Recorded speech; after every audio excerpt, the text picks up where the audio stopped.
तो आगे बढ़ेंगे दूसरी खबर की तरफ। मालेगांव बम धमाका 2008 मामले में बॉम्बे हाईकोर्ट आज समाप्त करेगा। बम धमाके में मुलजिमा प्रज्ञा सिंह ठाकुर और कर्नल पुरोहित के साथ साथ समीर कुलकर्णी ने कोर्ट में अर्जी दाखिल की है, जिसमें खुद पर लगाए गए इल्जामात को मुस्तरद करने की अपील की गई है।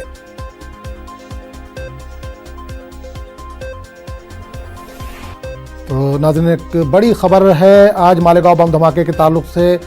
बॉम्बे हाईकोर्ट में इस ताल्लुक से समाअत है। बम धमाके में मुलजिमा प्रज्ञा सिंह ठाकुर, कर्नल पुरोहित के साथ साथ समीर कुलकर्णी ने कोर्ट में अर्जी दाखिल की है। इस पूरे मामले पर बात करने के लिए हम सीधे रुख करेंगे मुंबई का, जहां से हमारे नुमाइंदे प्रशांत पांडे इस वक्त जुड़ रहे हैं।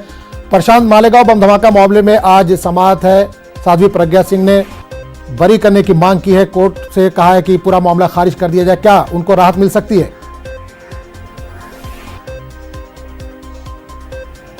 जी बिल्कुल, देखिए सुनवाई की जो प्रक्रिया है वो तकरीबन शाम के 4 बजे शुरू होगा, क्योंकि जो बोर्ड पर मैटर है वो 17वां मैटर है और धर्माधिकारी जो जस्टिस है, जो उनका बेंच है, वहाँ की जो प्रक्रिया होती है उस तरह से वो पूरी की जाएगी। लेकिन कुल मिलाकर देखा जाए, मामले की बात की जाए तो साध्वी प्रज्ञा सिंह ठाकुर, साथ ही कर्नल पुरोहित और समीर कुलकर्णी, ये जो आरोपी हैं, इन्होंने हाई कोर्ट में याचिका दाखिल करते हुए ये मांग की है कि जो इनके ऊपर मामले लगाए हैं मालेगांव बम धमाका 2008 में, वो सारे मामले खारिज कर दी जाए ताकि उन पर से सारे केसेस हट जाए। वहीं दूसरी तरफ मैं आपको बताऊं, एनआईए की जो विशेष अदालत है वहां पर इस मामले की ट्रायल लगातार चल रही है। रोज जो है विटनेसेस को बुलाया जा रहा है और उनका बयान दर्ज किया जा रहा है और उनसे क्रॉस क्वेश्चनिंग भी की जा रही है। तो उसी मामले को देखते हुए दरवाजा हाई कोर्ट का इन तीनों आरोपियों ने खटखटाया है मामले को पूरी खारिज करने के लिए। आज तीनों वकील साध्वी प्रज्ञा सिंह ठाकुर, कर्नल पुरोहित और समीर कुलकर्णी के आएंगे और अपनी तरफ से जो उनकी दलीलें होगी वो रखेंगे, वो पॉइंट्स रखेंगे कि आखिर इनके खिलाफ जो मामला है वो खारिज क्यों किया जाए।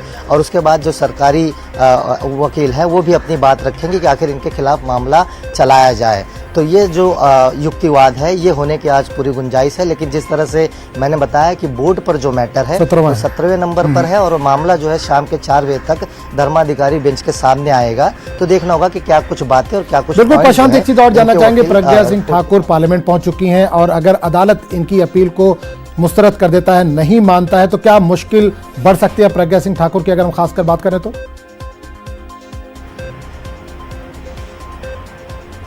जी बिल्कुल, देखिए इसमें कोई दो राय नहीं है। इस मामले को लेकर हमने पिछले बार भी देखा था कि जब अदालत की प्रक्रिया एनआईए कोर्ट में चल रही थी तो जो आरोपी तमाम जो बेल पर बाहर है वो अदालत में किसी भी प्रक्रिया में हाजिर नहीं होते थे। और उसी चीज़ को नोटिस करते हुए अदालत ने ये ऑर्डर निकाला था कि हफ्ते में एक बार सभी आरोपी को जो है अदालत में पेश होना होगा।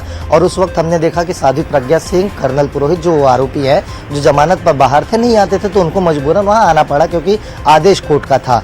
और अगर बॉम्बे हाई कोर्ट में इनके याचिका पर आगे जाकर अगर रिजेक्शंस लगते हैं, हालांकि अगर कोर्ट ये डिसाइड करता है तो मुश्किलें जो है बढ़ने वाली है, क्योंकि यूएपीए यानी अनलॉफुल एक्टिविटी का जो इनके ऊपर चार्जेस है उस पर उन्हें कई सालों के बाद जो है बेल मिला है। और इस प्रक्रिया को ट्रायल कोर्ट जो है एनआईए के विशेष अदालत में चल रहा है।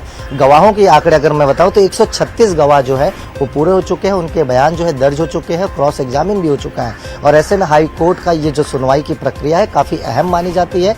सिर्फ ये देखना होगा कि किस तरह से दोनों पक्ष अपनी बातें रखते हैं और हाई कोर्ट इस पर क्या कुछ फैसला लेता है आने वाले। चलिए बिल्कुल प्रशांत, 4 बजे तक हमको इंतजार करना पड़ेगा क्योंकि 4 बजे इसकी सुनवाई होगी। आपके पास दोबारा लौटेंगे। फिलहाल बहुत बहुत शुक्रिया प्रशांत इस तमाम जानकारी के लिए।